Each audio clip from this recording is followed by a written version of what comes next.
Et de cette situation dans l'Est de la RDC, on en parle avec l'ancien premier vice-président de l'Assemblée nationale, ancien leader de l'UDPS, le parti présidentiel, Jean-Marc Abounda Kabound. Bonsoir. Bonsoir. Vous êtes aujourd'hui à la tête d'une plateforme d'opposition, la coalition de la gauche congolaise. Alors on va tout d'abord revenir sur le reportage que l'on vient de voir à Lubero. Quelle est vous-même votre analyse de la situation dans l'Est ?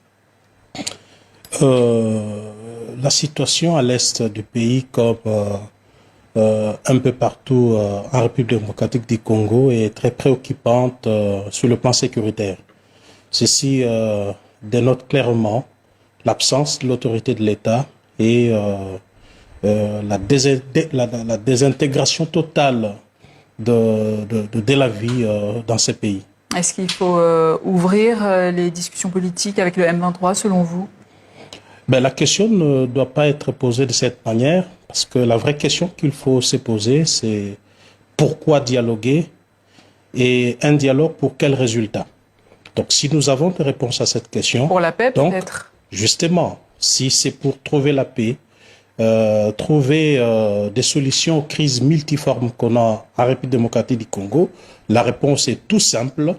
Il faut faire venir autour de la table toutes les personnes impliquées dans l'insécurité à l'est du pays. Et vous pensez à qui, par exemple? Donc, nous ne pouvons pas nous imaginer un forum qui va tabler sur la question sécuritaire à l'est du pays sans les vrais acteurs de cette perturbation de la paix. Donc, il est aujourd'hui absurde de parler de la paix, de parler d'un forum politique sans le M23, qui est bien entendu le vrai perturbateur de la paix dans cette partie du pays. Est-ce que vous pensez, comme le gouvernement, que cette rébellion est un outil du Rwanda ou traduit-elle des problèmes jamais réglés jusqu'à présent à l'Est? Donc, le deux. Nous croyons, c'est vrai, ce n'est un secret de polichinelle que l'M23 est un paravent du Rwanda. Donc, c'est une force en ce moment qui couvre une agression.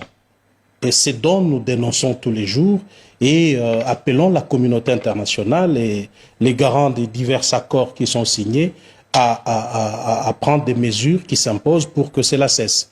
En même temps, nous disons que l'insécurité à l'Est n'est pas le seul problème. Voir les choses de cette manière est un prisme déformant. Quels sont les autres problèmes selon vous? Justement, parce que la guerre menée par le M23, comme avec tous les autres groupes armés, sont les effets des causes réelles des problèmes internes au Congo, notamment la mauvaise gouvernance, la confiscation du pouvoir et une gouvernance basée sur la prédation des richesses et des ressources du pays. Le 15 décembre dernier, vous avez annoncé une marche pour exiger du président Félix Tshisekedi la tenue d'un dialogue politique inclusif.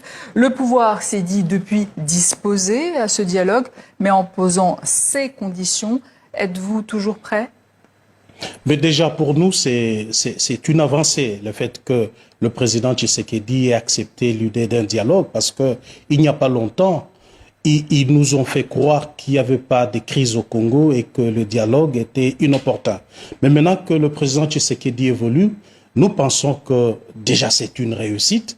Mais quant aux conditions, là nous ne lui reconnaissons pas le droit de prendre, de fixer des lignes rouges et de poser des préalables de manière unilatérale. Mais de votre côté, au niveau de l'opposition, n'y a-t-il pas une cacophonie qui vous dessert?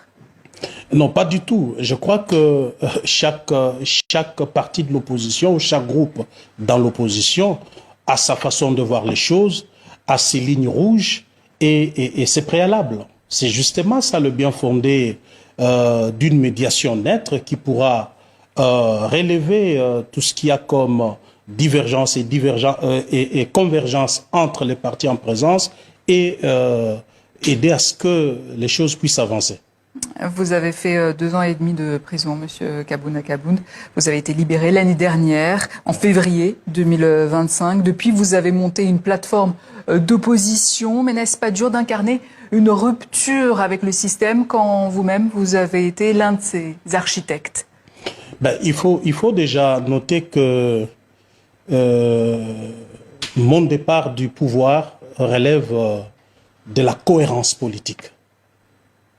Parce que j'avais constaté que le pouvoir de Tshisekedi ne faisait que répéter les mêmes tares, les mêmes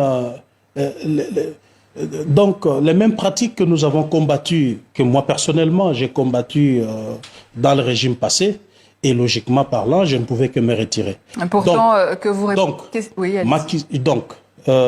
Cela étant, on ne peut pas m'accuser d'avoir été dans un pouvoir, parce que ces pouvoirs, je les soutenu, pas parce que j'avais besoin de les soutenir, mais parce qu'il était le résultat d'un combat que nous avons mené ensemble au sein de l'UDPS.